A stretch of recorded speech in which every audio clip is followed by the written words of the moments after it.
Module numéro 7, le plus chiant, comment payer ses impôts.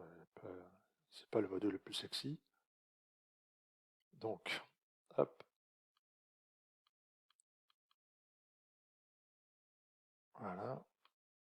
Alors, comment payer ses impôts? Bon, dans le PER, vous n'avez rien à faire, c'est l'impôt, il est prélevé à la source. Donc c'est ça l'avantage, ça vous évite toutes les tracasseries des impôts. Dans le compte titre, c'est à vous de tout faire. Déjà, il faut le déclarer aux impôts. Il y a un CERFA spécial. Donc, il faut déclarer ses plus-values si on a vendu et ses dividendes. Pareil, dans le CERFA de la déclaration des revenus, il y a un coin spécial. Je vous conseille, euh, les premiers temps, si vous avez un compte titre, de prendre un rendez-vous à la période de déclaration, c'est-à-dire avril, mai, en plus ça correspond au versement des dividendes, de prendre un rendez-vous avec un inspecteur des impôts. Parce que c'est très, enfin, il y a la ligne, l'alinéable, machin, dans le CERFA, tout ça. J'aurais pu faire une vidéo, mais c'est tellement compliqué. Donc, vaut mieux avoir une personne des impôts en face de soi. Vous lui dites, voilà, moi j'ai tant de plus-value, tant de, euh, tant de dividendes, où est-ce qu'il faut que je les mette pour que les déclarations soient bien faites. Donc, vous serez taxé à 30%, comme je l'expliquais au module précédent, 12,8 d'impôts et 17,2 de cotisation sociale. Les dividendes français sont taxés à 30%. Les dividendes étrangers, imposition à la source, plus 30%, moins 15% d'abattement. 6 conventions de non-double imposition. Donc, quand vous achetez une action, elle est américaine, chinoise, il faut regarder s'il y a une convention de non-double imposition. Ce qui est le cas de la plupart des pays, mais il faut faire attention. Parce que si vous achetez une société, par exemple, où il y a une double convention, vous payez deux fois les impôts. 30% en France, et je dis une bêtise, 20% dans le coin, ça vous fait beaucoup. Ça fait pas 50%, hein, mais ça vous fait beaucoup. Exemple, aux USA, l'imposition il est à la source, il est à 15%. Et en France, elle est à 30%. Admettons que vous avez une société américaine, Coca-Cola, qui vous verse des dividendes. Donc vous avez 15% américain retenu à la source, plus 30, ça fait 45, moins 15, puisqu'il y a un abattement de 15%. Donc ça vous fait 30. Donc ça revient au même. Vous allez me dire, oui, ça revient au même. Sauf que, donc le max déductible, c'est de 15%.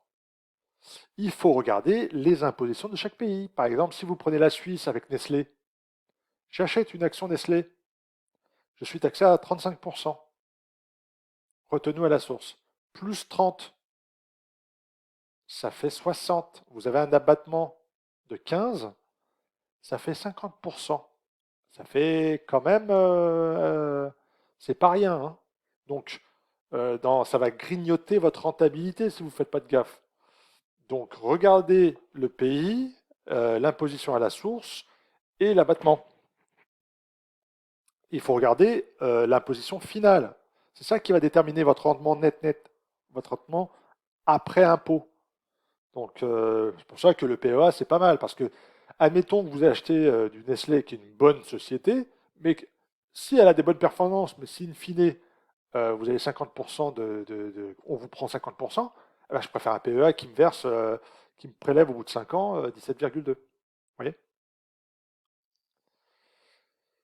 Donc aussi, il faut récupérer l'IFU, l'imprimé fiscal unique. Ça, c'est votre courtier. En fait, c'est le récap de vos transactions et si vous avez des plus-values, des dividendes, etc. Faire la déclaration à l'État, déclarer vos plus-values. Ah, petit hack, c'est que vous pouvez déclarer vos moins-values. Admettons, vous avez débloqué vous avez acheté et vendu et vous avez fait une moins-value. Vous avez acheté 100, vous l'avez revendu 80. Ces 20, vous pouvez les déduire pendant 20 ans. Exemple, j'achète en 2022 une action qui vaut 100. Je la revends 50. Je fais une moins-value de 50. On est d'accord.